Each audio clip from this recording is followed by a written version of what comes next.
Warning! What you are about to hear contains explicit language, adult themes, and potentially disturbing content. The views and opinions expressed are those of the hosts and do not reflect the opinions of anyone else, anywhere, ever, in the history of the world. This podcast is intended for an immature audience and should not be listened to by anyone, anywhere, ever, in the history of the world. You know, fuck it. You've been warned.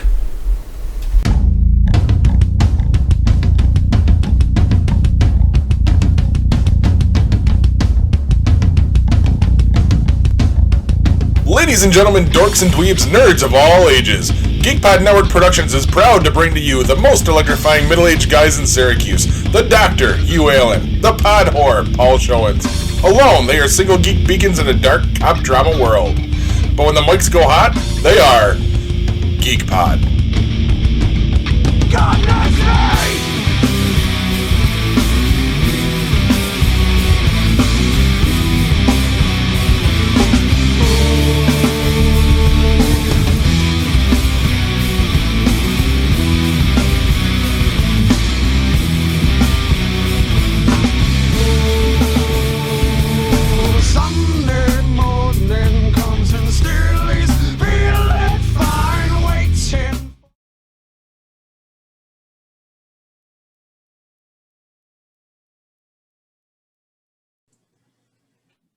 Hello and welcome to this week's edition of GeekPod. I'm your host, Paul. I'm Hugh. And I'm Corbs. What's up, guys? How's the week been? It's been all right. All right. Not too bad. Can't complain. Good. So then we'll hop right into our Valhalla Minute. Does it have to be a Valhalla Minute? I mean, it's better than saying, what are you playing? And then everyone says, well, we're still playing Valhalla. Because I'm not going to talk about Valhalla this week. Well, I mean, I have something else to talk about too, but oh, okay. Go ahead. We're going to get into it. Corbs, it seems you're breaking away now. You're taking off on me. Yeah, I'm up to like I'll say like 140 power or something like that. So you're climbing. Yeah. Well, it worked out nice last Thursday, Friday, Saturday. My son was sick. He had a real bad head cold. So I kind of I stayed in my room. He stayed in his room. So I was able to kind of just get on him and play for, a couple hours at a time. I think I might have played those 3 days. I think I might have played probably a total of like 10 or 12 hours. Nice. Between the 3 days. So like 4 hours each day, but like intermixed. And to be honest with you, it might even have been double that. Nice. I mean, because I played for a while. Because for me, when I start playing it, I kind of lose track of time. It's easy to do. It is. So I've collected all the wealth and the mystery items for Grantonsburg Bridge, whatever the hell that place is, and then what's it, Leicester? Yes, I know what you're talking about. I got most of the stuff in those two areas. So nice. Well, that explains it then. That's how you jump so high. Well, yeah, because I went through and did, and I think I've got East Avila. They're now an ally. Oh, so you finished the one where you have to go after Lady, whatever her name is. Yep. Yeah, I just finished that one this evening. Yeah, so when you go back to meet with Ranvi, when you go back and meet with her, they give you an option to go to a couple different places. And I kind of looked at the map, and that's like a power 55. And at that point, I was only like at a 75. So I went over there and did a couple of raids, and then I started picking stuff off. And you and I had been texting back and forth, and I realized, not that it mattered, but I was like way out in front of you. I was like, I'm going to start going through here and picking up all the little straggling, the wealth and the mystery items. So I was doing that. So that's what I've been doing. So I got most of those in those two areas. And so I'm back over to East Avila, and I'm going to start doing that over there. I just went on another raid before we went to dinner tonight. I did another raid over there and went back to Ravenswood, and my camp's now it's at a 4, but like halfway or 3/4 of the way through 4, almost to a 5 now. Nice. So I've been doing that. And now to ask about the settlement, because I'm also at a 4. Should you be doing the ones that they suggest to you in the letters? Like, are those the the buildings you should be doing? Like it was telling me to do the cartographer and whatever else. I just been picking my own buildings and building them. Yeah. To be honest with you, I haven't really to be honest with you, I haven't even opened up the box of the letters that Sigrid said to take a look at every once in a while. I first should go take a look at it, and I didn't realize that when you synchronized the crow at all the places, you get skill points. You get stuff for that. I didn't realize that at first, so I had to go back through and find the ones that I missed and do them and stuff like that. So, now, have either of you run into the assassination bug yet? The assassination bug? Since the river raid, if you go on the second river and you go to the big one and you get the skill book, it's called Shoulder Bash, it breaks assassinations. Oh, wonderful. Yes, I currently I can no longer assassinate anyone. All I can do is a stealth attack, which brings down 95% of their health, but it doesn't kill them. And it's a reported known bug now, tied to picking up that ability. Interesting. Okay, so stay away from that one for now. In fact, I would say stay away from the river raids completely, because it starts off noticing, and maybe it's only the second river, but you start off, I noticed like, hey, I can't use my assassination ability on this river raid. Maybe they thought that was too easy or whatever, but it kind of, maybe it was after I picked up the ability. I don't know. I didn't even want the fucking ability. I just went and got it. All right, just to do it. Yeah, and now I haven't even started the river raids at all. So I've done the very first one, and I haven't bothered going back to it. And I was looking at it today after I got back to Ravenswood. I saw it on the side. I was like, what? Maybe I should start doing some of these. But then I was like, I'll go back over to East Avalon and pick up all the wealth and the mysteries over there and do some raids over in that area and whatnot. So nice. I need to do more raiding. I don't have enough supplies to build up any more stuff right now. I didn't need it. That's why. Like I went back to Ravenswood, and I go back there because every once in a while, if I find a little pond or a lake or whatever in the middle of the thing, I'll just throw the fishing line in there and catch some fish, just to see what's in there. I don't even know how to fish. I haven't even done that. I haven't built the fishing hut yet either, though. So that's why. Well, you have to hold on the PlayStation, hold it down, the 4 buttons. Yeah, hold it down, and then use the right button, the right L button or the R3 button. Hold it to like the bottom right hand corner. When it comes up, that comes up. You can do the torch, and you can call the mount. You can call your long ship from there. But on the bottom right hand section of it, there's the fishing line. I didn't know how to do it either at first. I'm like, I got to figure out how to, because I know Hugh saying about catching the fish, because there was one of the ones that you have to do. You got to catch 10. I want to say it's 10 small bullhead fish or 10 regular bullhead fish. Like that, yeah. Yeah, so I was fishing off the dock right at Ravenswood trying to catch the fish, and you'd get like 1 or 2, and then I was like, so I would go back and hand them off every once in a while. But as I was wandering around, I found some other spots to find fish. So I was like, I'm just going to every once in a while, I'll just throw the line in, because when you build the fishing hut and the little kid's there, and he gives you the fish to bring back. So every time I find a spot, any place I go, I find a little river or whatever, I hit the R3 or the R3 button and kind of do the Odin's Eye and see if there's any fish in there. Then I just cast the line just to see what's in there. Yeah, so I found a couple of spots where it's pretty. You get some different fish. Obviously, the farther in the game you're going to go, you're going to end up with different fish and stuff like that. So, and then I just, like I said, I was going through and I was doing finding the Wilson and stuff, and I found another legendary animal to kill. It was 3 Is it a bear? wolves. Oh, yeah. Hugh was telling us about them a few weeks ago. The 3 wolves. I haven't done that one. I haven't come across that yet. And I actually ended up killing them. Okay, I kind of figured you were. Sorry, my son was in the shower and he heard a loud crash. He just popped out and said, "I'm fine." I'm okay. Yeah, so I just ran into the 3 wolves last night. Nice. And killed them. But so when you build the hut, when you get the legendary animals and you bring animal parts back to these guys, there's a spot for legendary animals. So I got the elk, which was in Norway, and then there's a spot, and then there's the wolf. So I missed one, and I'm not sure where it is yet. So it's got to be a polar bear or something, because there's a spot for a bear on it when you look at it. Okay. And speaking of bears, I'm on a quest now to find Bjorn and his white bear. Nice. That's Nope. I think I just about found his cave when I had to turn it off this afternoon. So Yeah. we'll jump back into that afterwards. So are you just gonna dance around at Corbs? You're not gonna tell Hugh what you did? Yeah, I was dancing around that one for a little bit. So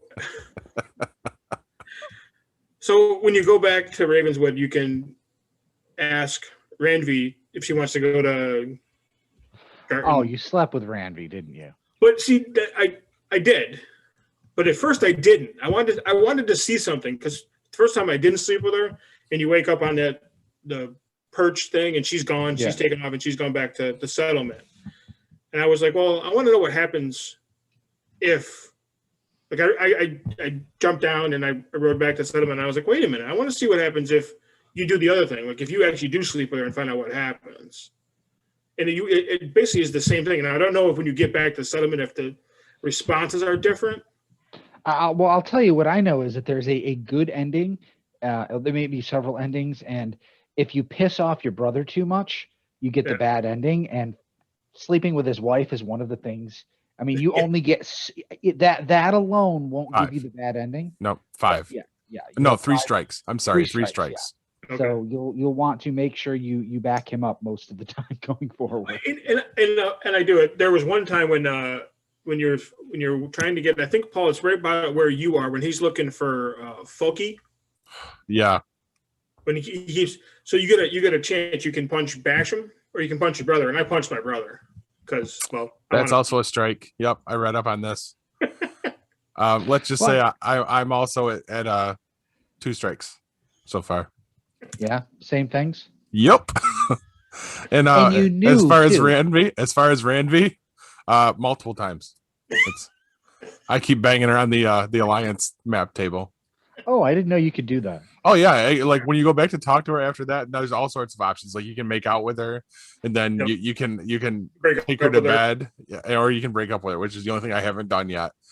And the funny part for me is, like, when the option came for it to go in that direction, Kristen was in the living room with me, and I looked at her. I said, "Well, what should I do here?" She goes, "Fuck her." I'm like, okay. What you didn't know is she's like, all right, if he does it with her, then I don't have to. Right. Yep. He's got something else to do now. Well, the funny part about that is apparently later in the game, her and Sigurd will not be together any longer, and you'll have your chance with her without fucking up your end game. Oh, well, it's too late now. Now the only thing is now I am kind of dodging Petra, because I've also gotten to that point in the quest where now it gives you the option to start spending time with her, and it has the heart icon, so I keep dodging that one. Well, then there's the creepy one. Oh God, yeah. I had to do a text Corbs and was like, "What just happened?" Yeah, I don't even know what one you're talking about. The wedding. The wedding. And the guy, the one of the brothers comes up to you. Offers you his plow sword. Yeah. Oh, okay. I remember when you're standing over the pig that they roasted. Yeah. And that's when he comes up and asks you. And I'm like, you know what? I mean, it makes sense because they're writing this for both genders. And I mean, I guess it was a freer time back in, the Viking Age. He was very vocal about it. Maybe it just doesn't matter, Paul. I mean, it's gender. Come on. Yeah. It just doesn't matter. Well, the best part for me is be a better person. No, never. Obviously not if I'm banging my brother's wife on the map table. I didn't know if I found a secret key to unlocking the creepiness in the game or something, because I was messing around and I hid all of my armor right before I went to that dinner with them. So I attended the dinner in my Viking boxer shorts. And then, how you got to get the brawl with the brothers. So I'm fighting them just in my boxers. And I did that just to piss off Kylie. She saw it. She's like, why is he naked? And I did go through and change my look. So he has the Ragnar look. Okay. Yeah, just because I've gotten back on that kick now. I'm almost done with season 2 of Vikings. Nice. Yes. Nice. Just got through the Blood Eagle. Oh, yeah. Yeah. I won't say much more because I figure you're lagging behind on that one, Corbs. Yeah, well, I found another show to watch this week. So Supernatural? No.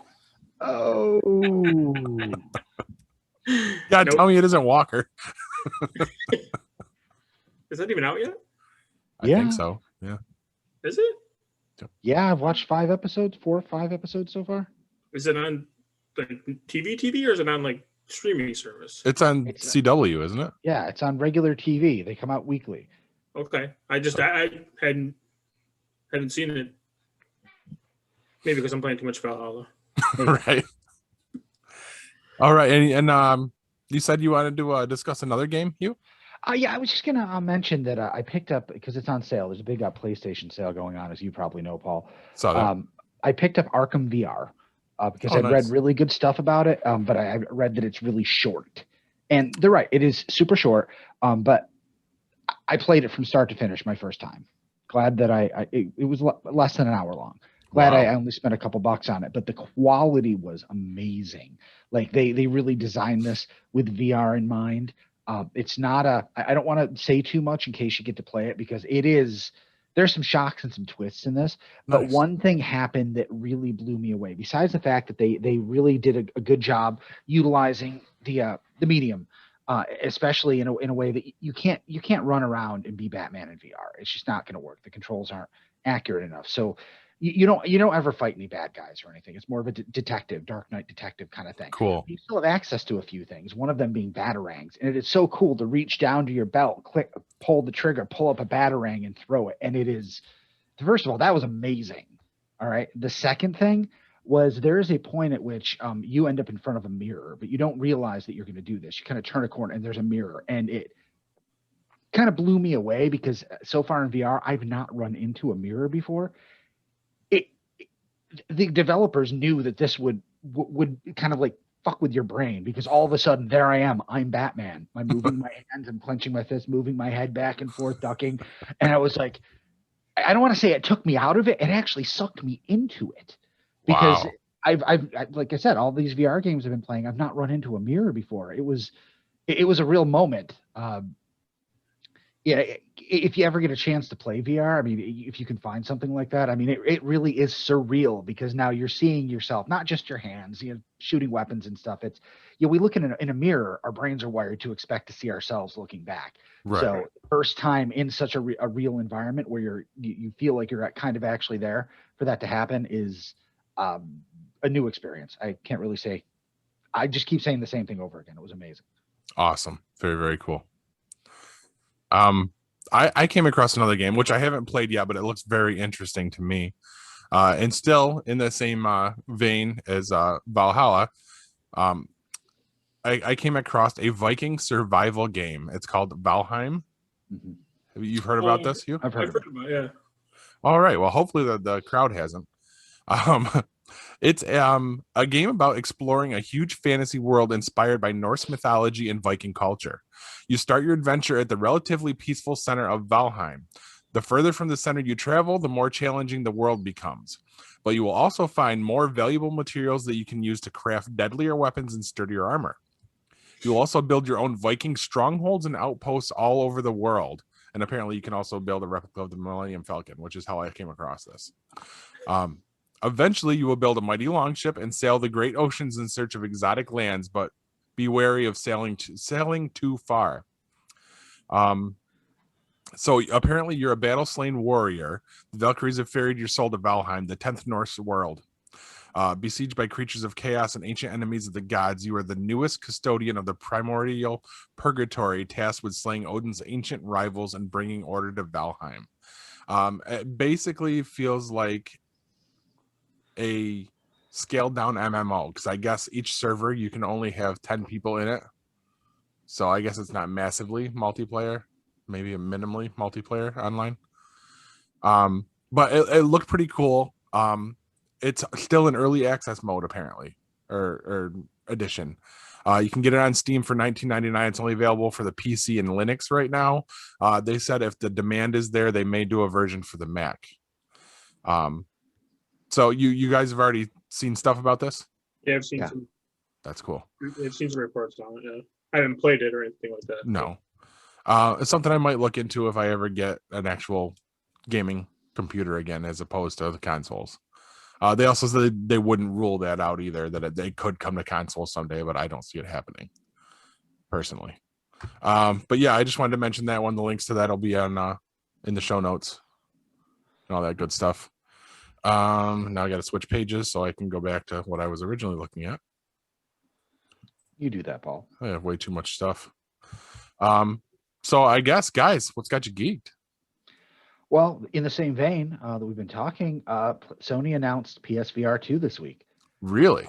Oh, I'm surprised you didn't hear about that. Yeah, No. They are working on a new edition of PSVR. Of course, they do that right after I buy the original. Of course. Yeah. But they said it's not going to be out until minimum 2022. I mean, this is a ways out, but they wanted to let people know that they're working on it. Apparently, they're going to have the OLED screens and a wider field of vision and a higher resolution. So that's nice. A bonus.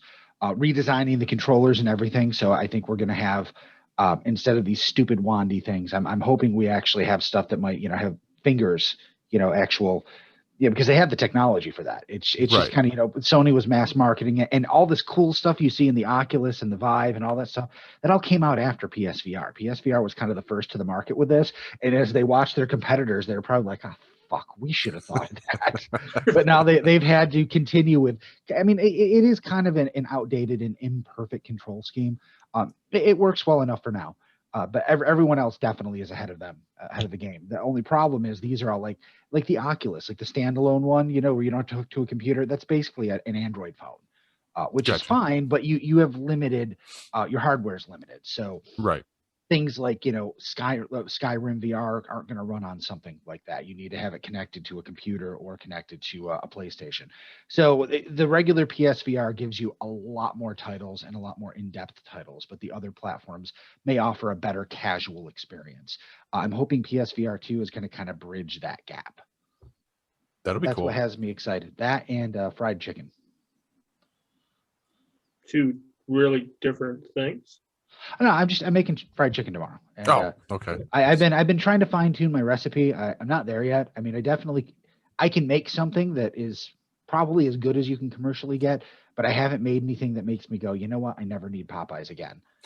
It's good. It's different, but I need to dial that in because you can't eat fried chicken every day.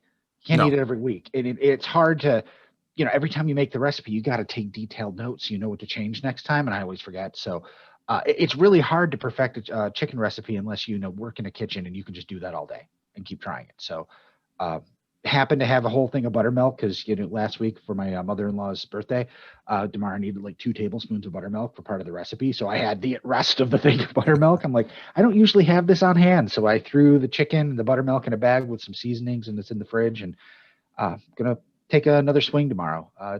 Hey, my recipe is pretty good. It's different in the way I use. One of my primary seasonings is I toast fennel seeds and then grind them, and I only use a little bit, but it does come through. But it's almost like, unless someone says, "Do you taste the fennel?" You don't taste the fennel until somebody points it out. It actually blends into everything else, and I'm kind of trying to base the recipe off that because I don't want it to taste like KFC or Popeyes. I want to find something that's as good or better but different.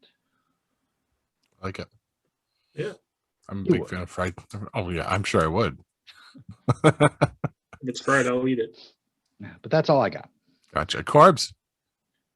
Mine's kind of in the same vein as fried chicken. I made chicken parm this week for my sister. She's been having a rough go at work lately. A lot of the people he manages are leaving because her job is going to Riskin in June. They sold the building that she works at, and they're moving their office to Oriskany. So people aren't willing to drive to Oriskany 3 days a week because I guess they're going to be 3 days in the office. So it's like a 70-30 split right now that they're going to be doing. Right. So she said a lot of people aren't going to be willing to make that drive. So, but a lot of her people are jumping ship on her or taking spots in different places in the office. So I decided I was going to do it over the weekend, but like I said, my son was sick, so I waited. I made it from scratch. So I got some chicken breast fillets, boneless chicken breast, split them in half, pounded them out, dredged them, fried them in the pan, pulled them off, threw some like ragu on top, Prego on top, put them in the oven for about 45 minutes or so, covered, pull it out, threw some mozzarella cheese on it, put 20 minutes back in the oven. Came out, was really moist, still able to cut the chicken with a fork. That's how moist it was. So came out pretty good. I mean, when I put it in the pan to fry it, it said to cook three minutes on each side. After about a minute, the first one, it was like burning. Like I flipped it over and it was like black. I'm like, turn the heat down. Well, they said medium high, so I had it on medium high. Well, that's an average. Every stove is.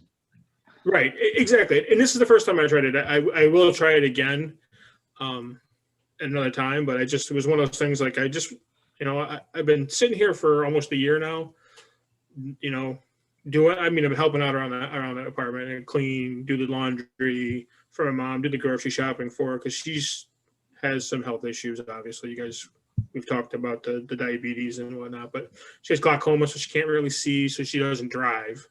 So I drive her everywhere, I take her to appointments and all that stuff. So I've been doing that. So I just decided, I'm going to start cooking a little bit. I've been cooking dinner a couple times a week for her and stuff like that, just to give her a break. So I decided to try chicken parm, and because that's my favorite meal is chicken parm. I always, every time I go to like any Italian restaurant, that's what I get. It doesn't matter if I've been there 50 times, I still get the chicken parm.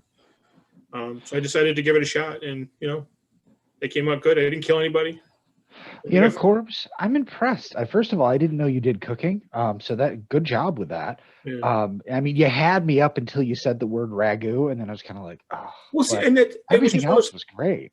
Just one of those things. I was at the store. I picked up a can of it. Normally, I would buy like Hunt sauce, but then I doctor it myself. I don't make it like fresh.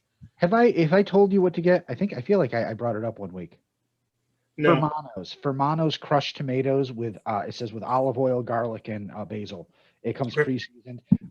I know how to make my own spaghetti sauce, and it's fantastic. But this stuff is so close to it, it's not even worth doing. So we don't even buy jars of sauce. We just buy the cans of Fermano's crushed tomatoes, and whether it's chili, pizza, spaghetti, whatever, that's my go-to. And Nice. the thing is ragu is heavily processed. It's got a lot of salt in it, and you can taste that. You taste them next to each other. This stuff is just crushed tomatoes and spices. So you can doctor it how you want, you can season it how you want, but I cannot fix a jar of ragu if my life depended on it. It's just not possible. No, you're right. And like I said, I usually get Hunts, and then I put in my own seasonings, like Italian seasonings, stuff like that. I doctor it up. I do I always put a little beef stock in my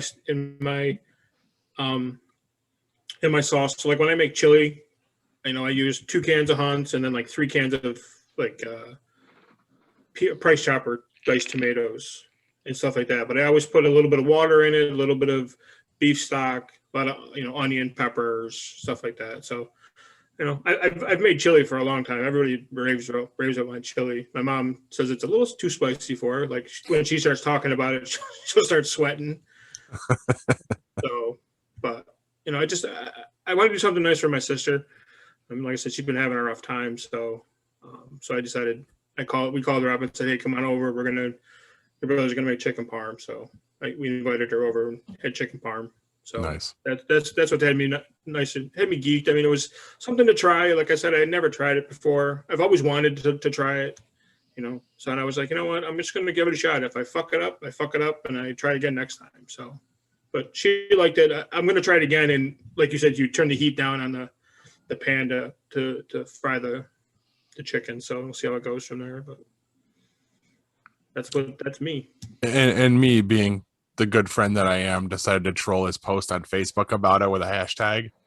Oh yeah. It was tame because I knew Mom was involved in it, so I wasn't going to be too bad. All I did hashtag Chef Corbs. Nice. So, and of course, 3 iron. I thought that's who that was. Yeah. Justin, he's like, oh, another party I wasn't invited to. No. Well, the last big party was that. Didn't he break both of his legs or something? What the hell? No. That was a different party. That was an SU party. Yeah.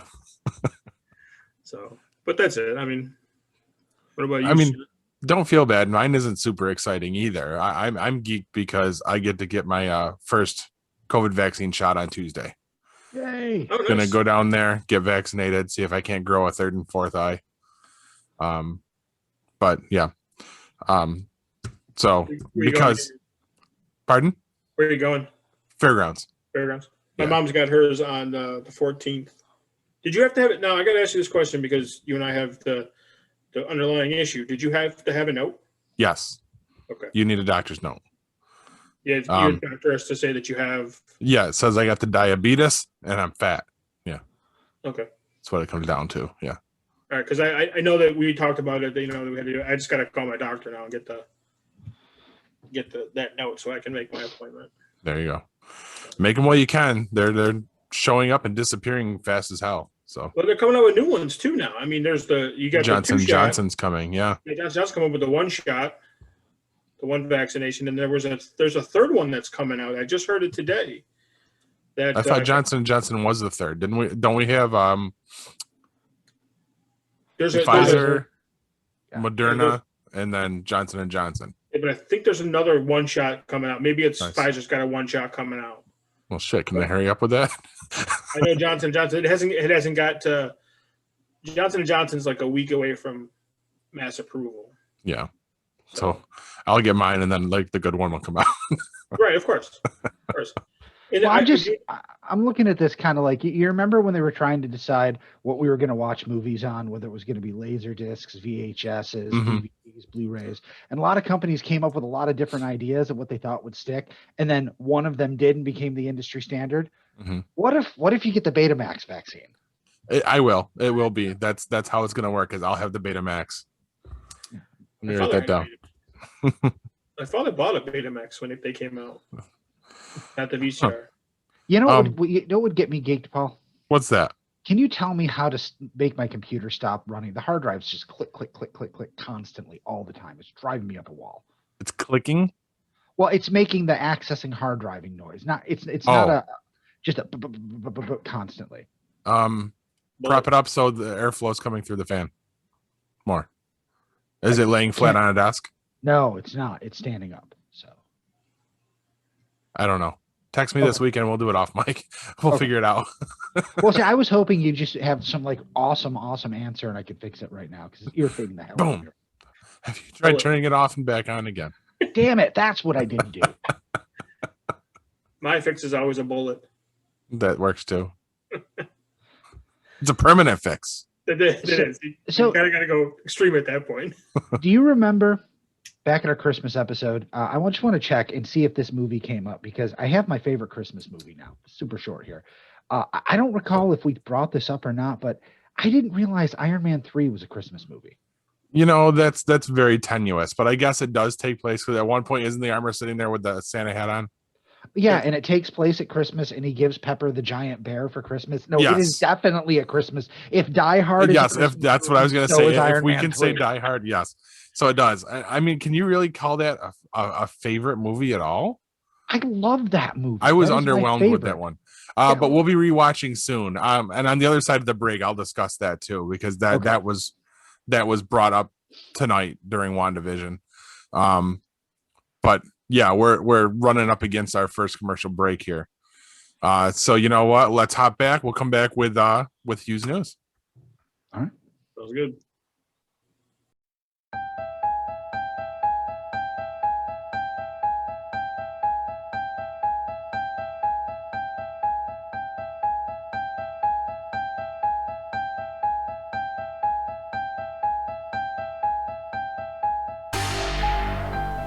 The 4th annual Sci-Fi Horror Fest is coming with an all-new location, new celebrity guests, and more to enjoy.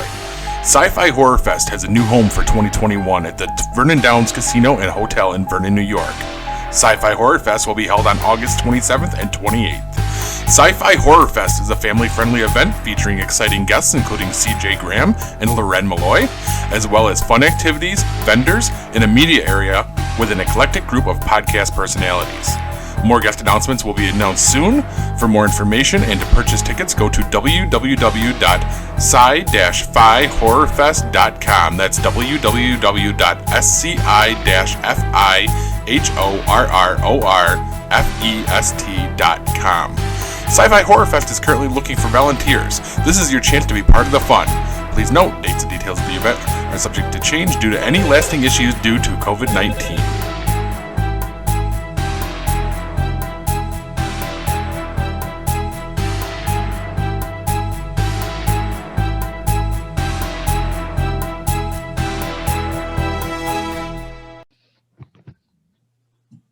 And we are back, and let's move right into the news. First up, Game Stonks Part 2. Now, I'm going to call this Crooked and Crookeder, because it's the sequel, and we have to come up with something for it. This week, GameStop stock skyrocketed again. It has come back down a little bit, but basically, it seems like Wall Street Bets and Reddit are still pushing this. A lot of people held on to their stock. They let it go down to about $43.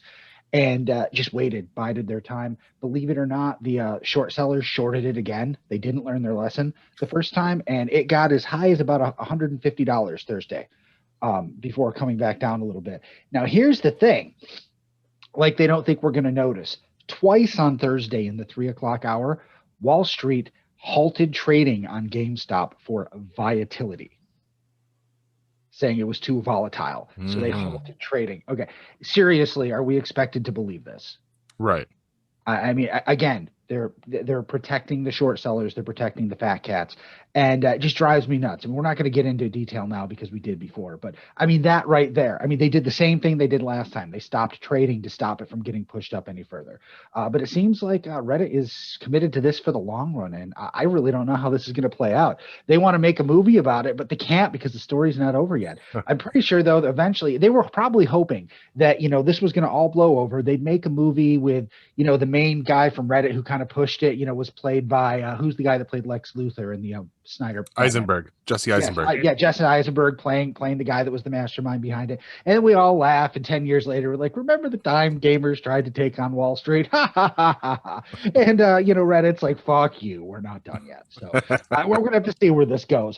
Next up, Nielsen box full of kryptonite. The premiere of Superman and Lois, which I wrote as SNL here, that's kind of just kind of jumps out at me, gave the CW its best Wednesday night ratings in 2 years. It was episode 15 of The Flash season 5, I believe it was their highest Wednesday night rating for years. So did a great job. While not as high as the 2 million plus that Walker got when it premiered, it still is a good show. Yeah, Walker is doing well. Good. It did well with viewers. A lot of the critics are kind of like, we don't know about it. It doesn't have teeth. But a lot of the actual people are going, I really like this different take on Superman. That being said, I watched it. I actually liked it a lot. Not just because I'll watch anything CW puts on there, but it's nice to see, and he's not really older, but a Superman dealing with losing his job, raising 2 teenage boys, one of which has some sort of mental health issue. It's a lot more about family than it is about superpowers and punching things. And his greatest superpower is probably going to be being a father. And I think that's a message that we could all use a little bit of. Now, we're going to have to talk about some of the other Superman news that just came out today later on in the show. Did not have a chance to put that in here. And then finally, making Superwoman great again. This week, Phil Jimenez opened up about problems he had during his run on Superwoman, including having stories he set up wiped out of canon by the Superman Reborn arc, which merged the pre-crisis and New 52 Supermans and histories. He was also given a note, not an edict. He made sure to say it wasn't an edict, but a note to make the book more appealing to Trump voters. You haven't read this yet, huh, Paul? You haven't heard about this? I'm a little taken aback by that. Not that somebody shouldn't make comic books that appeal to Trump voters. Everybody should be able to enjoy comic books. But it just seems like any company pushing that right now kind of puts them in, the crosshairs. I mean, the industry as a whole is, we inclusion, having people of different races, colors, beliefs, sexualities, identities, everything, all be in there. It's just an odd thing. And to take it's not like they took Superman, but a closely connected character to him, to try to say, hey, appeal to the people who, are in many cases the complete opposite of the ideal she stands for. I don't get that. I mean, that's an odd choice. Yeah, I mean, any character would be an odd choice, but to specifically pick, Superwoman. I mean, I don't think you're going to do yourself any favors there. I mean, Superwoman's a great character. I don't think she sells a lot of comic books. That's why she's continually, ending and starting books and primarily a supporting character for the most part. But again, for DC to take any character and kind of push that, I mean, I can't imagine Trump going, at a rally. Oh, and by the way, did you see the latest issue of Supergirl? I mean, I just, why put a big pile of shit on the floor to step in later on? But that's the news, kids. Now, I don't know if you know this, but the internet exploded this week about new ways to poop. Have any of you heard about this? Something was revealed called splinting. And basically what happened is some ladies were talking about, having issues pooping, like had to poop, couldn't get it out. And someone told them there is a way to kind of force yourself to poop. And what they will do is they will take their thumb, they will right up in their vagina and push down, and it will pop the turd right out the ass. Paul's looking. Yes. It is called splinting, also sometimes called the Adele. Hello from the other side. Oh. Yeah. So I was kind of shocked by this. We lost Corbs. But, instead of making some sort of veiled political joke, I'm going to go and do some research and see if I can, figure out an equivalent of that for men. If I can figure out something, something we can do to poop faster, I'm going to keep with the musical naming and call it the Exit Sandman. Paul? In other news, in Singapore, it is illegal to sell our own chewing gum. Back to you, Corbs. Sorry, I got to break you guys every chance I get. I got nothing after that, man. Well, I completely blew that delivery because my chair kicked out on me and I almost went out my fucking ass. That would have been a lot better. Sorry. So anyway, Corbs, let's hit the movie review. Movie review this week is going to be Lethal Weapon. Woohoo! In 1987, starring Mel Gibson and Danny Glover. And it was directed by Richard Donner. Lethal Weapons. Mel Gibson is a walking wounded LA narcotics officer on the edge of suicide. Bounced down to homicide. He's teamed with a cautious veteran, Danny Glover, Roger Ebert, who just hit the big 5-0. Glover can't figure out if Gibson's acting crazy or looking to actually crazy, really actually nuts. Basically, the movie revolves around Murtaugh and Riggs. Can't remember his name. They're looking into a quote-unquote suicide of a hooker. Now, the hooker ends up being the daughter of one of Roger Murtaugh's Vietnam buddies that he knew from the war. Come to find out that she was actually murdered. Wasn't a suicide, it was a homicide.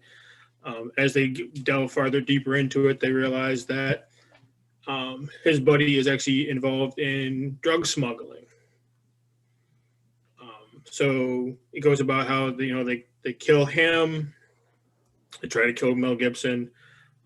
He is a former Gibson's character.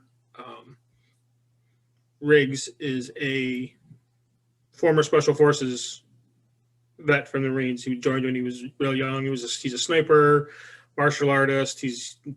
That's where they get the whole lethal weapon. They consider him a lethal weapon. Basically, a lot of action, really nonstop action in this movie. If you ever watched it, it's really kind of like action. They have dinner, more action. They drive a car, more action. So it's really like just a straight action movie. Great movie in my mind. It's set up 3 sequels and a TV series. So it's kind of lived on. They had talked about doing a 4th sequel. I just think that Glover is too old now to do and Gibson is toxic. Yeah, basically. They're both. I mean, with Glover being, I mean, he's in his 80s, I believe. So he's at least in his 70s.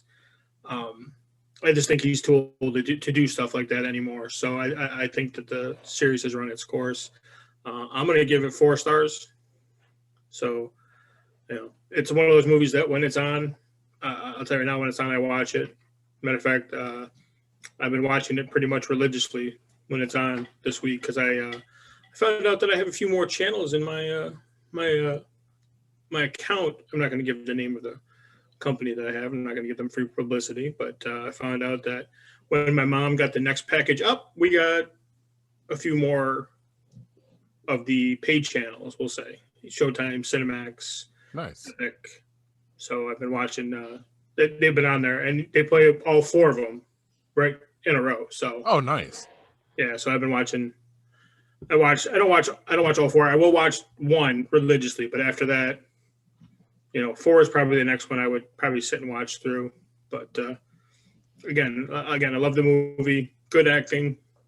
It's like that whole buddy cop thing that I went with last week. This is kind of the one that kind of, I mean, you have Running Scared came up before this one. 48 Hours came before this one, but this one kind of really jump-started that genre. So like I said, 4 stars for me. You guys can make your own assessment, and I won't believe you. Well, Roger Ebert agrees with you. 4 stars. Of course he does, because he knows me. And his review, and I'm assuming the premiere of the movie, because it's usually the same day, was March 6th, 1987. So pretty damn close to probably within the same week, at least for by the time this comes out. And he says, Lethal Weapon is another one of those bruised forearm movies, like Raiders of the Lost Ark. A movie where you and your date grab each other's arm every 4 minutes and you walk out black and blue and grinning from ear to ear. It's a buddy movie about 2 homicide cops who chase a gang of drug dealers all over Southern California. And the plot makes an amazing amount of sense considering that the action hardly ever stops for it. The cops are played by Danny Glover as a homebody who has just celebrated his 50th birthday, and Mel Gibson as a crazy, wild-eyed rebel who has developed a suicidal streak since his wife was killed in a car crash. In the space of less than 48 hours, they become partners, share a family dinner, kill several people, survive a shootout in the desert, battle with helicopters and machine guns, toss hand grenades, jump off buildings, rescue Glover's kidnapped daughter, drive cars through walls, endure torture by electric shock, have a few beers, and repair the engine on Glover's boat. That sounds like the first 2 days of our friendship. Right. That's how you're supposed to do it, right? Not in that order. The movie's so tightly wound up, it's like a rubber band ready to snap. Richard Donner, the director, throws action scenes at us like hardballs, and we don't know when to duck. All the elements of this movie have been seen many times before. The chases, the explosions, the hostage negotiations. But this movie illustrates a favorite belief of mine, which is that the subject of a movie is much less important than its style. I'm a guy who is bored by shootouts and chase scenes. I've seen it all, but this movie thrilled me from beginning to end. Part of this is because I cared about the characters. Glover has had important roles for several years in movies as different as Places in the Heart and The Color Purple, but this movie makes him a star. His job is to supply the movie's center of gravity, while all the nuts and weirdos and victims whirl around him. He's a family man concerned about those gray hairs he sees in the mirror, not interested in taking unnecessary chances. Gibson is the perfect counterpoint, with his wild hair, his slob clothing, and his emotional misery. It's a running gag in the movie that Gibson is so suicidal he doesn't care if he lives or dies, and that gives him a definite advantage in showdown situations. That's what happens in a scene where Gibson is up on a rooftop trying to reason with a jumper. Yes.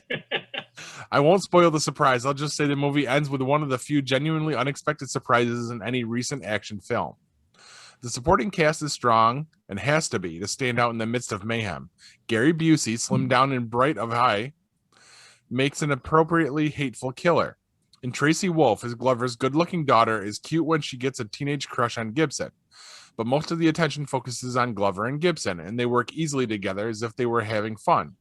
Their eccentric personal rhythms supplying a counterpoint to the movie's roar of violence. Now, about that matter of style. In a sense, a movie like Lethal Weapon isn't about violence at all. It's about movement and timing, the choreography of bodies and weapons in time and space. In lesser movies, people stand there and shoot at each other and we're bored. In a movie with the energy of this one, we're exhilarated by the sheer freedom of movement. The violence becomes surrealistic and less important than the movie's underlying energy level. Richard Donner has directed a lot of classy pictures. My favorites are Inside Moves, Lady Hawk, and the original Superman, which is still the best. This time, he tops himself. Wow. All right. I am really surprised that he liked that movie so much.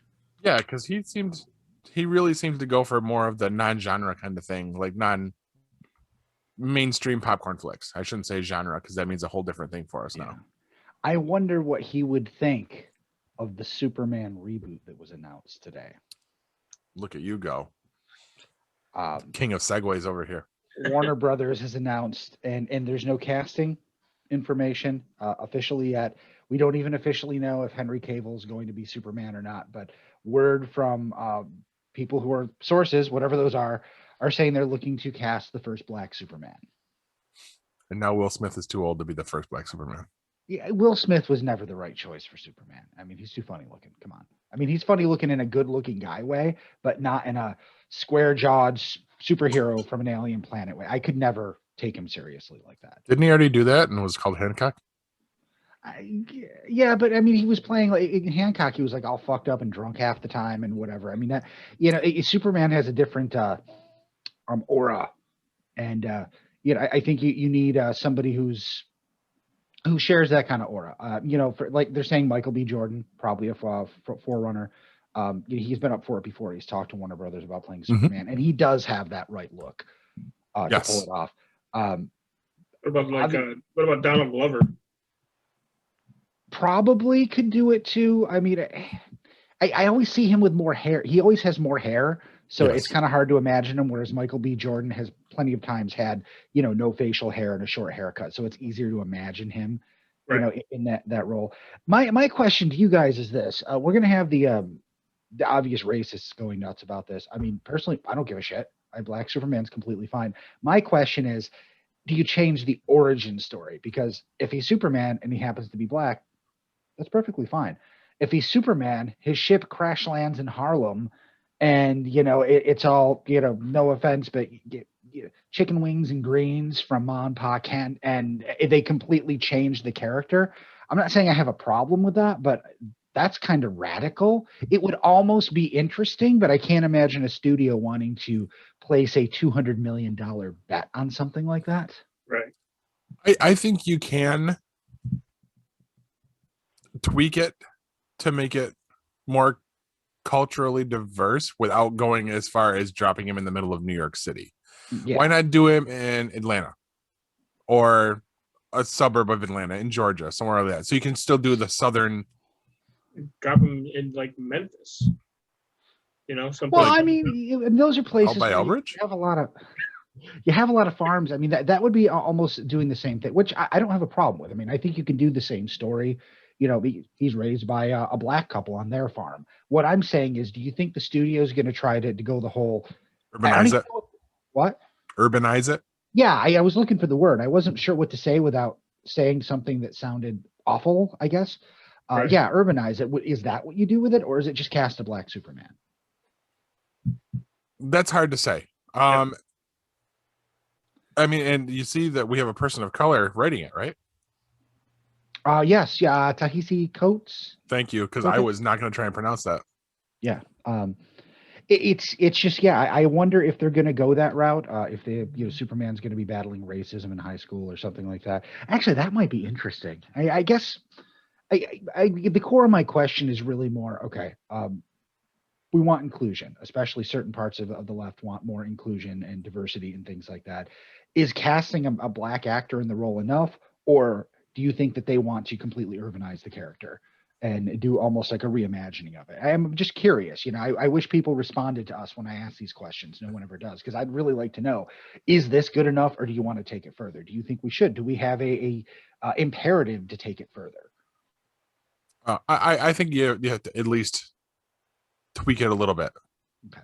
Yeah, I agree. You gotta kind of tweak just a little bit of if that's the way they're gonna go with it. Monpa can't need to be black. Yep. He needs to learn that like he's going to deal with inherent racism. Yeah. He's not allowed to fight back because he will kill people. That's good. That's really good. So that's the struggle instead of, you can't really excel on the football field because you have powers and it's not fair. Mm-hmm. No, you can't kill the racist because it's not fair. Right. Yeah. But it's going to be interesting. I really hope that more information comes out quickly, because I'd really like to know what direction they're taking this in. And as I understand it, the writer, he's phenomenal, right? Because he's doing Black Panther, or he has been. Yeah, he's been writing the comic. So just make it clear. The pedigree here is fantastic. Probably definitely the right people to handle it. Except for Warner Brothers. Yeah, that's the only part I'm worried about. Look at it this way. When before Tom Holland was cast as Spider-Man, there were rumors that we were going to get a black Spider-Man. Okay, if you got a black Spider-Man, it doesn't necessarily impact the story at all, because he's already growing up in the Bronx. Right. There wouldn't, even if you wanted to urbanize it. I mean, I don't think that there's going to be a huge change, because the character is he's a nerd. He's not going to be into the gang type stuff or anything like that. Anyway, no matter what color he is, Superman could go either way. Mm-hmm. You know what I'm saying? He's not as clearly defined. I guess that's not. I should have actually taken some more time and made some more notes on this. Does what I'm saying make sense? That he's a character that because that could really flip things on its head because of where the character's from. A black guy in fucking Nebraska or something, I don't know, is completely different. If you replace a white guy with a black guy in the Bronx, not really that big of a difference. Right. I think that segment kind of got away from me. But we don't have a lot of information to go off of yet. This literally broke like 2 hours ago. Yeah, I mean, I threw it on my thing, my list here, while I was waiting for you to come into the Zoom call. So I didn't really have time to organize my thoughts. That's all right. It's definitely going to be interesting, and I kind of hope they do go with it. I mean, because it's not like the Constantine thing like we had a problem with last week, because like you said, there's never been a faithful adaptation. Well, we've had multiple faithful adaptations of Superman. Yes, I agree. It's okay to try something new. Mm-hmm. So but you know what's not okay, Paul? There's something that's definitely not okay. What the fuck is up with our trash people? Wait, are we talking about homeless people, or you mean the people that pick your trash up? The people that pick our trash up. I'm usually the first to wave at those guys, going down the street, or if I'm outside or whatever, I'm like, thank you for dealing with my shit. But, something happened this week that really pissed me off. Now, I don't know about you guys. Maybe you're fucking slobs and you throw everything all over the place. But I take all of my nasty shit, I put it in bags and tie them tightly. I put all my recyclables in bins. I put everything out at the curb, nice and organized. And every single week, my trash can is tipped over. My recycle bins, sometimes they're in the street. Sometimes they're in the neighbor's yard. Everything's all over the fucking place. I mean, you could even throw it at the spot I left it, and it would be good enough. But they don't.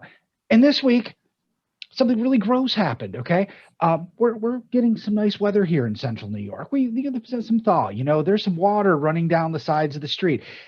On trash day, that's not water. Okay, that's trash juice. Okay, it's nasty, dirty, disgusting trash juice.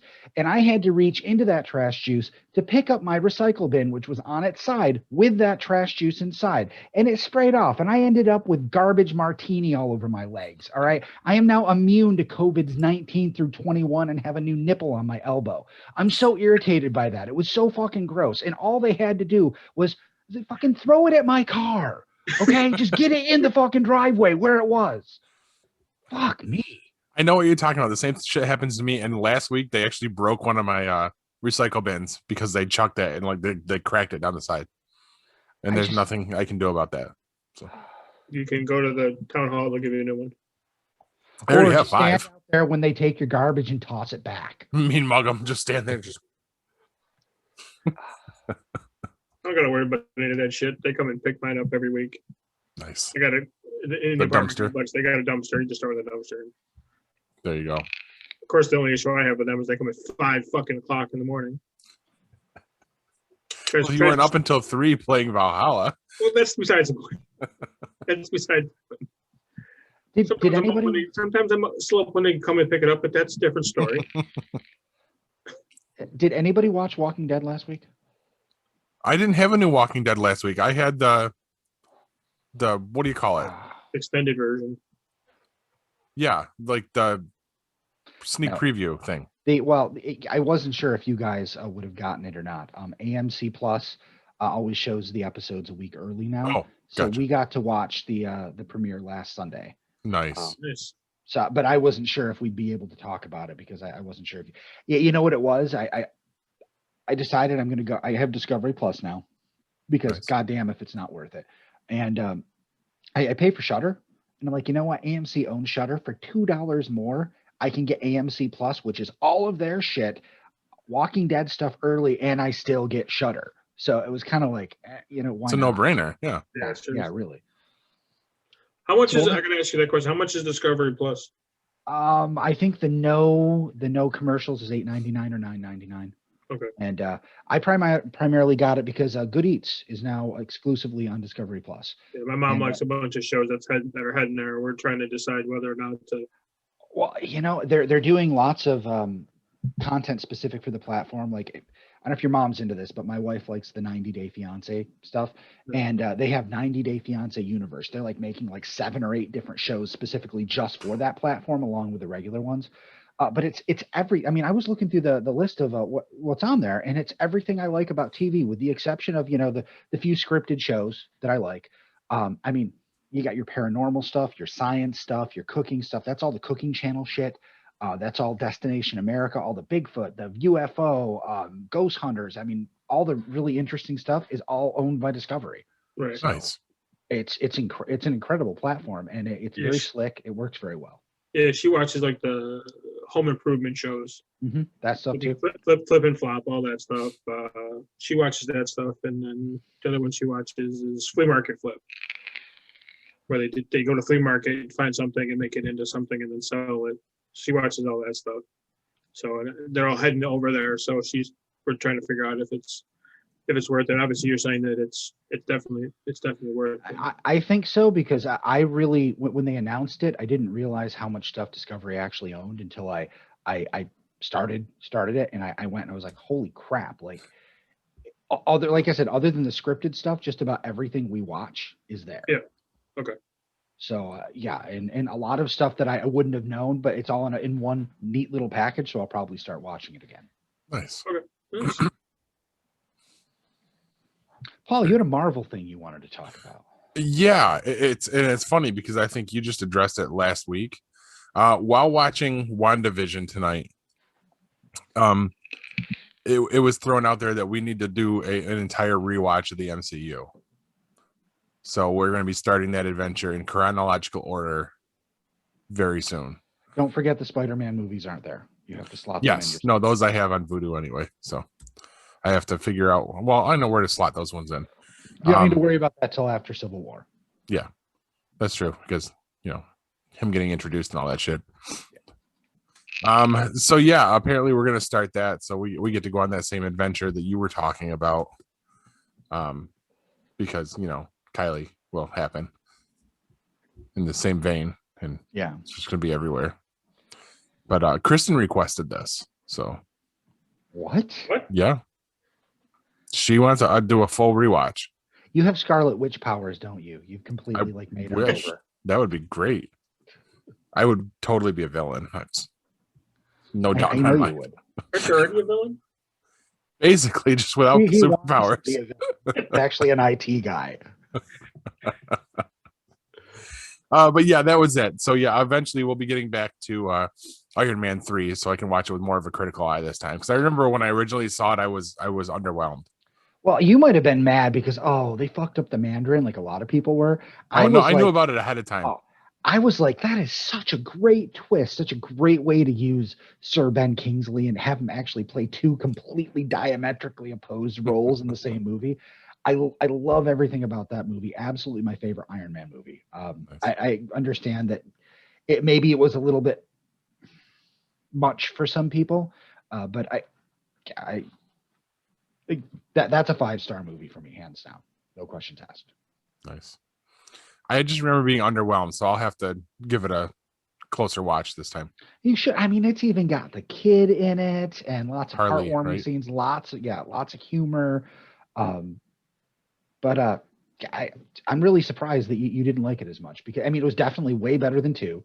And well, it's hard to top it's hard to top the first one. The only one I really liked. The first one is a great origin story, but I really do think Iron Man 3 is a better movie than 1. Yeah. I'm interested to go back and see that, as well as the first 2 Thor movies, because I remember being extremely, extremely disappointed with those. I thought the first one was great. The second one, it took me like a year and a half to watch. Like I watched half of it and then didn't finish it till like a year and a half later. So I didn't have really great memories of it, but having finished it last week, it wasn't bad. It wasn't as good as the first. Wasn't as good as the third, but it definitely was. It's probably the weakest movie in the entire MCU. I would agree with that. We just we watched Winter Soldier, and we're in the last like 40 minutes of Guardians of the Galaxy, and then it was bedtime, so we'll finish that tomorrow. Nice. That's a fight. Avery really wanted to skip Guardians of the Galaxy, both of them. Really? She doesn't know the characters. Yeah. I mean, so far, what we've been watching, the characters kind of come out of other things, and she's like, "What, a raccoon in a tree? Why do I want to watch this? Can't we just skip to Avengers Ultron?" And I'm like, "No, you have to watch this." I'm like, "The girl with green skin? Yeah, that's Thanos' daughter. Oh, she's a bad guy? No, she's not. Fuck, just watch the movie." That's great. Oh, you have no idea how often that happens. She's like, pause, Dad. I mean, that happens 50 times throughout a 2-hour movie. And she wants me to explain something that's actually happening. And if she waited 30 more seconds let them talk, she would know the answer to the question. Like, I don't even know how she's coming up with questions, but you shouldn't even have the question yet, because they're in the midst of explaining it. Right. It's kind of like, if let's do math. Now, like, here, do this. 2 plus. Wait. Hold on. What's the second number? Well, I'm gonna tell you. Just let me finish. No, what's the second number? Trying to tell you. Yeah, this is gonna be me in a couple weeks on the same exact rant. Just that's what we're coming up into. Yeah, well, good luck with that. Thanks. All right, I think it's about time we go back to our Sci-Fi Horror Fest ads, and we'll come back in and we will wrap the show up. All right. Sounds good.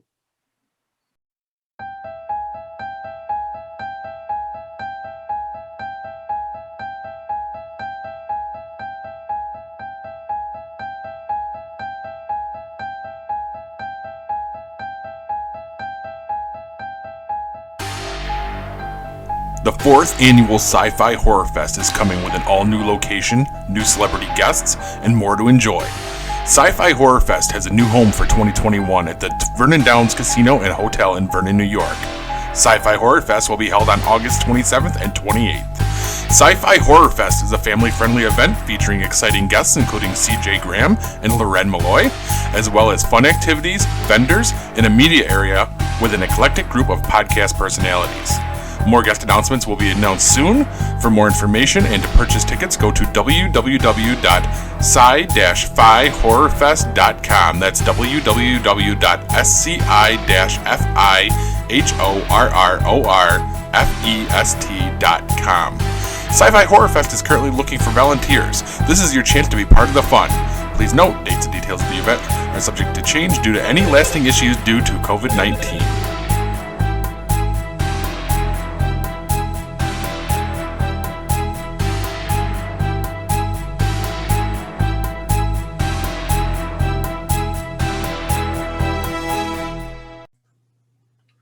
And we're back. So I want to I want to discuss and let you guys know. I watched this show on Netflix on Wednesday night, and I'd heard about it, and the reason I heard about it was Kim Coates was in it. Probably know who Kim Coates is. I do. It's Tig from Sons of Anarchy. Anytime I see somebody from the Sons, I watch a TV show just to see what it is. So I figured, I'm going to watch this. He'll be in it, a couple episodes here or there. He's only in the first episode, but his character in the first episode, hysterical. Nothing like Tig. Nothing. That's good because that's he got a little creepy at the end, but he is freaking hysterical. I couldn't stop laughing. Like I was physically laughing out loud, like bellow laughing out loud, like deep from your belly. Chuckle. My mom had to come into my room and say to me in exact words, "What the fuck are you watching?" What a strange thing to say at your age. So it stars Kevin James and a couple other people that you probably know. Nobody's even heard of. I looked some of these people up online. The two female leads, both theater actors. Never heard of them.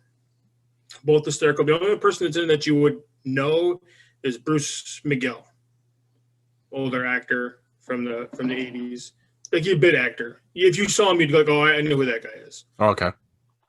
I'm recommending this to you guys, and I know he won't watch it because I haven't watched Supernatural yet.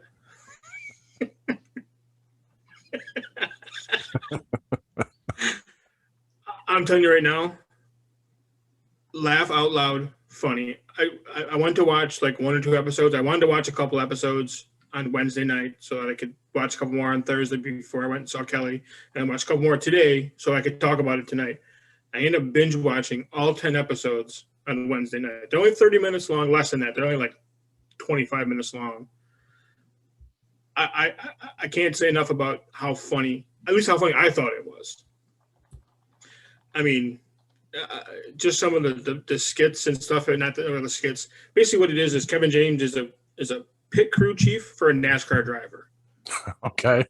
And the driver for the car, dumber than a box of rocks. As race car drivers are. Yeah. As most NASCAR drivers are.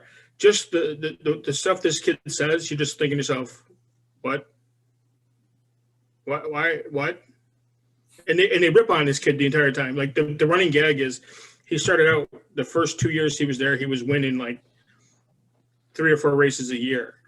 Now they're like 3 or 4 years past that. He's not even finishing the first lap of the race. Like the first gag is, the car is set up really great today. I think we're gonna do really well. And all you hear is a loud, and they look at each other and go, "Want a soft pretzel?" And you'll get up and walk away. So if you get a chance, Netflix, it's called The Crew. Like I said, 10 episodes, about 20 to 25 minutes long. Won't take you that long to get through it. Like I said, I started out wanted to watch a couple episodes. I binge watched it for 2.5 hours, and like I said, I was crying at the end. I actually had to tone down the laughing because my son and my mother had gone to bed, and I didn't want to wake them up. That's how loud I was laughing. So give it a shot. If you like it, let me know. If you watch it, let me know. If you don't, whatever. Fuck yourself. Yeah, exactly. I was trying to pull up a picture to share it with you guys about that. I am pretty sure that Kim Coates is actually Tom Savini in disguise, but he actually gave up on the disguise after about 1.5 minutes because they look like the same person to me. Yes, they do. You're right. I mean, to the point where when I see one of them in something, I'm not sure which one it is until I check the credits. That's how closely they resemble each other. Corbs, do you know what Tom Savini looks like? No, but I'll look. Yes, he does. Okay. He looks like Kim Coates. Yeah. I think they might be the same person. Right. It's one of those where it used to be him wearing like the glasses with the fake nose. And he just gave it up. Well, I think maybe Savini got, so tied to the horror genre, he couldn't get regular roles. So he created another persona and didn't even bother trying to look different. And now Kim Coates gets good meaty roles and Tom Savini, does all the horror cameos. Yeah. I mean, it's a good gig. Yeah. You know what? He worked it out. So, have you guys heard that they're shopping a cohesive universe show for Disney Plus? based off of. Okay, so you know what I'm talking about. Magic Kingdom universe. It's going to be a shared universe just for all of the Disney theme park characters and storylines. This is what I found on it. Found it interesting. I'll end up watching this. This is the write-up I found. The time has come for a shared universe with all the Disney parks characters on Disney Plus. According to the Hollywood Reporter, Ron Moore, best known for his work on For All Mankind and Outlander, is developing Battlestar Galactica. What the fuck? That wasn't on there, sorry. And I'd never heard of the guy because I never watched the Battlestar Galactica. I'm assuming you're talking about the remake. Yeah, and he came from like Star Trek, all the next gen DS. Oh, he was part of that crew. Battlestar. Yeah, he's a big deal. Okay. I'll take your word for it. I mean, I caught Outlander and I'm like, I've heard of that one. So, but it's a brand new franchise that could potentially involve all the characters that are now a Disney IP. The project takes the name of Magic Kingdom Universe and looks to be the equivalent of the Marvel Cinematic Universe. The first installment, The Society of Explorers and Adventurers, will follow a story where the characters of the Disney parks and classic films and the themed lands exist in a different reality. According to THR sources, the plan is to explore some iconic park characters like the Seaboat Captain from the Jungle Cruise. Isn't that The Rock? Yeah. Or Prospector from Big Thunder Mountain, or the Climbers of the Matterhorn. Disney Plus has declined to comment, but needless to say, the Magic Kingdom universe is still in its earliest phase of development. Wow. So is this a thing we need? Like the animatronic people on the rides are going to be a show? Not. Now, I'm not saying it couldn't be a good show, but I mean, when I saw the news headline, Disney Shared Universe, I thought they were going to do something crazy and try to tie all of their characters into a universe. And I'm like, well, that's fucking impossible, but I would love to see the train wreck. But no, I don't really see the point. I mean, this would be like, let's do a show about Chuck E. Cheese and his band. Didn't they already do that? Wasn't it the Banana Splits, basically? I don't even know what that is. Oh, look it up, because they made a horror movie out of it. Oh, well, they made a horror movie out of Banana Splits? Yeah, like a year ago. Yeah. All right, I go with that one. Everybody goes to their keyboard. But no, I'm not. I'll look it up after. I just watched Banana Splits when I was younger. So. Yes, that's what I remember as a goofy ass. Yeah. People in costumes. Yeah. Weren't they a band? I believe so. Yeah. Yeah. But I think they basically 1968. That was the original. Yeah. Now the horror movie version of it literally came out last year, and I think it was like exclusive to Walmart. Yeah. Okay, 2019.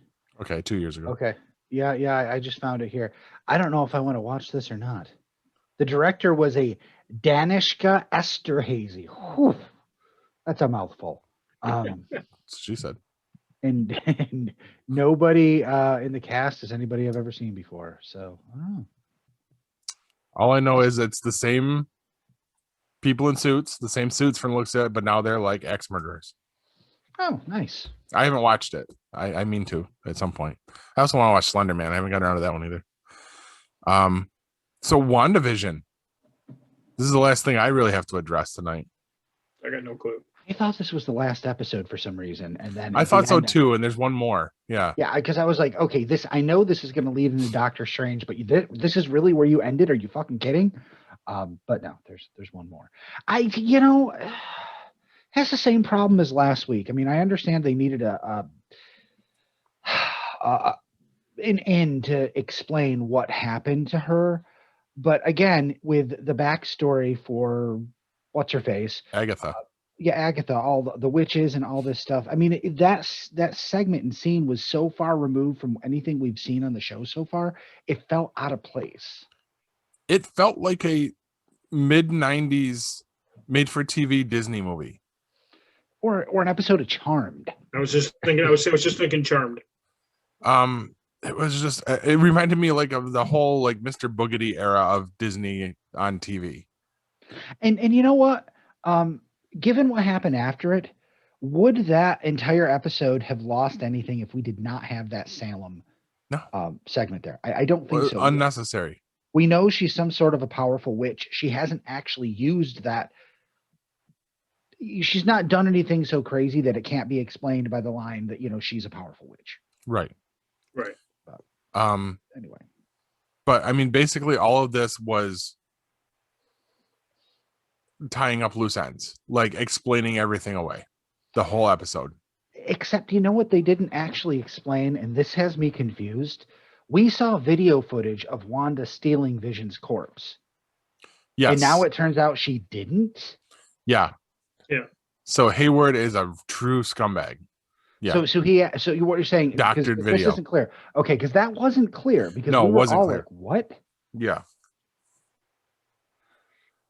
Yeah, they did not make that clear at all. Like I thought when she went to what was to be their house, I thought we were going to see her having the body in tow. And that's when you have to read between the lines. And no, he still has the fucking body, as we find out in the after credits scene. Yeah, that could have been clearer. Man, I mean, what does that even mean? Is he zombie Vision now? I don't know what he's going to be. Is that a real thing? Zombie Vision? Is that something? Is that for me? No, like it's kind of following in the comics. At one point, Vision was destroyed, and I think it was in West Coast Avengers back in the 80s or maybe early 90s. And when they fixed him and brought him back, he came back without his personality. He was very cold, very distant, very that would robot-like. That would stand the whole white. And when in the comics, when he came back, he was completely white costume, white face, like that. So that was what the nod was to that, which I thought that part was cool. But I'm waiting to see what they're going to do with it. And now I'm assuming we're going to get the same kind of idea with no personality and all that. But I mean, now we have to wrap this up in an episode. I mean, we don't really. I mean, this could springboard back into the Avengers movies and stuff, but. Well, you have to tie up enough ends to make it a satisfying arc for a TV show, or people are going to be mad. Yes. Yeah. Because this isn't something that I think can springboard off into the next show. Because they're going to have their own loose ends. They're already going to have to start off with tying up in Falcon and the Winter Soldier. Yeah. I wouldn't be surprised if there's no connection at all. No, I agree. Though this brings up the question. We've talked about House of M so many times, and that very impactful 3 words. I'm starting to question how that concept could even play into this at this point. So because this has not gone in a direction that I anticipated. Right. And how quickly were we explaining away Pietro now? She made up fake Pietro. Done. That's it. So that was kind of a kick in the balls there. Yeah. Yeah. Yep. That was a little disappointing. It was a great swerve though. And I mean, it got everybody excited there and lots of questions. They know what they're doing. There's good writing throughout this. They got a plan. Well, yeah, but good writing doesn't do that. Doesn't say, oh, it was fake Pietro or Pietro. Yes. All right. So it shouldn't be explained away. But we know he's still around as of the post-credits scene last week. Yeah. So he's still around. So could this be where we get Pietro back? Yeah. I mean, damn it. I feel like it's some. Yeah, I'm not comfortable with that being the end of that particular thread. Mm-hmm. It feels like lazy writing. Agreed. And they used him in the post-credits sequence last week for a reason. I hope so. I hope so too. I mean, at least because I got a feeling a lot of this is to showcase Monica Rambeau and to make her a new hero coming out of, I'm assuming, Captain Marvel too. So she's going to get a big spotlight next week. We still have, according to, I think the girl that plays Monica, we have a huge cameo coming next week that's going to knock people's socks off. And no indications what that is? No. Marvel, I mean, Disney in general is pretty good about keeping a tight lip on stuff. Yeah. So my question becomes is you have the Vision that Wanda made and you have the Vision that they just brought back to life. What the hell is that going to do in the comics? That didn't happen in the comics. We didn't really have. Well, not in the comics, in the fucking TV show. I don't. You got them both in the same area now. Well, not really. Yeah. One of them's on the outside, the other was on the inside. Obviously, I don't know how we're going to reconcile they brought him back for a reason to do something to. I would assume, again, having not read the comic book and not really know what's what. I'm assuming they've got him back around for a reason. They wanted to use him as a weapon. Yes, I think Sword wanted their own weapon. Yeah. Right.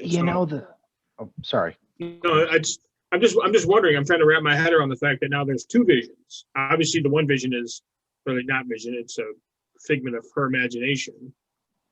Well, we don't know that. Yeah, if she has reality bending powers, she might have, really brought. I mean, it may really be him. I mean, he especially he shows independent tendencies. Yes, he's existed outside the field. He has fought her on things. He's not her puppet. So. And the nature of the Scarlet Witch's powers, it could be that she really did bring him back. It was interesting that when she was called the Scarlet Witch by Agatha, my wife and my daughter were like, isn't that already her name? I'm like, no, that no one's ever actually called her that in the MCU. In universe, yeah. Yeah, I mean, we call her that because that's the character from the comic books, and that's what's on all the T-shirts and all the merchandise. But she's never been called the Scarlet Witch before. No, you're right.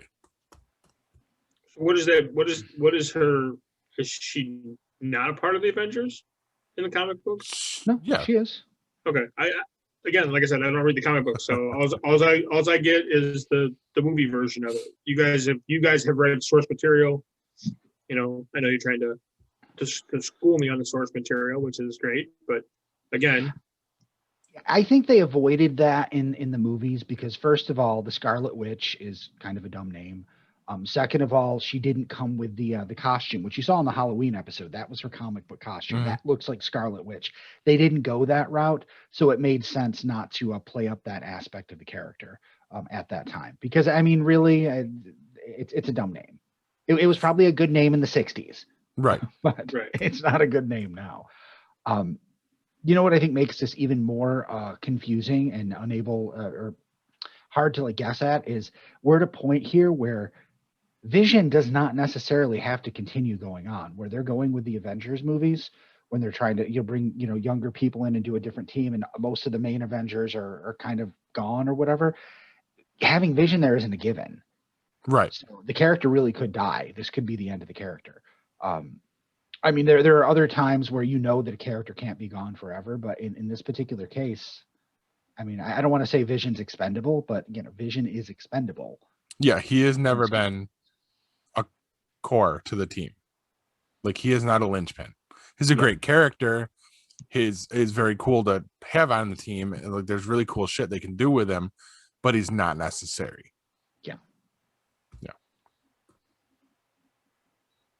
All right. But so what is it? Falcon and the Winter Soldier or whatever the hell it is. That comes in March. Yes, so we'll have last in a couple of days. No, we have the last episode of WandaVision next Friday. Then we have the behind the scenes for WandaVision the Friday after that, and then Falcon and the Winter Soldier premieres. So 2 or 3 weeks from now. Yeah. Yeah. Okay. Looking forward to that one too. I just got to make sure I stay up on this stuff, so when we get on here on Friday nights, I can act like I know what I'm talking about. I'm just hoping we can get through the movies before then because I'm worried about I'm worried about WandaVision spoiling it, but Avery is all my favorite characters, Iron Man, and I want to see her real reaction to what happens at the end of Endgame. Yes. I don't want it to be spoiled. And I'm like, man, you know what? I mean, I can understand WandaVision really not touching on anything but Wanda and Vision, but I feel like Falcon and the Winter Soldier might have at least a broader fallout from Endgame. Yes. Yeah. And I'm worried that it's going to ruin it. So I'm like, man, we got to get through these fucking movies. And you're where? Guardians of the Galaxy 1. Okay. I don't know if we're going to make it. You've got some ground to cover. Yeah. Yeah. That's gonna be rough. And you don't want to just jump ahead to those two. You know what I mean? Oh, we're not. We're doing it in order. I don't know. That's a hard one. because that's such a powerful moment. Yeah, and I mean, I experienced it, without knowing, and I kind of want her to. I mean, it's not that I want to see my daughter cry. I mean, she does irritate the fuck out of me a lot, but I actually want to see if she would have an emotional reaction to that, because she is so tied to the character. And you know how kids are a lot of times, they don't respond emotionally appropriate to things. I'm actually curious if she will respond emotionally appropriately to that scene. Yeah. That's being a favorite character, she might. But it's hard, you don't know. Like mine, like I said, when we were going through the Harry Potter movies and Dumbledore dies there. Kids weren't phased. They just didn't care. They're just like, okay. And I was like, no, you get it, right? Like he's dead. Yeah, okay. Anyway. So, all right. Hey, that was lost on you. Great, thanks. But that's about all I got for tonight. Do you guys have anything else besides the cat tail? No, nothing else, just the cat. Say hello, Riley. Perfect. Look at that. I just sent you something. Yes, you did. All right, so let's have some dead air while I check my text message from Corbs. Way to go, Corbs. Hey, I tried my best. There's the viewing order. Perfect. Yes. Thank you for that. The MCU viewing order? Yeah. Oh, nice. Yeah, because you know what? I got it from. It was on Facebook, I believe. I believe it. It's on Disney Plus. Has it? Do they? Yeah, if you go to Marvel and then go down like 4 or 5 things, they have Marvel Cinematic Universe in order. The only things that don't show up there is Spider-Man. Well, Spider-Man and Hulk, because technically, Hulk, I don't think the Hulk's in that one, Paul. Yeah, Hulk is here. Yep. The Edward Norton Hulk movie is part of all this. Yep, and this one does have Spider-Man. Well, at least it has Homecoming, because this one stops with Endgame. Yep. So very cool. Right. That makes life easy. All right, then I guess we're ready for me to drop my wisdom nuggets. You go for it, Paul. Dropping your nuggets. Depression is the direct result of gaining 10 pounds for a movie role and then realizing you are not an actor. Good night, everybody, and megabyte me, bitches. This has been a GeekPod Network production.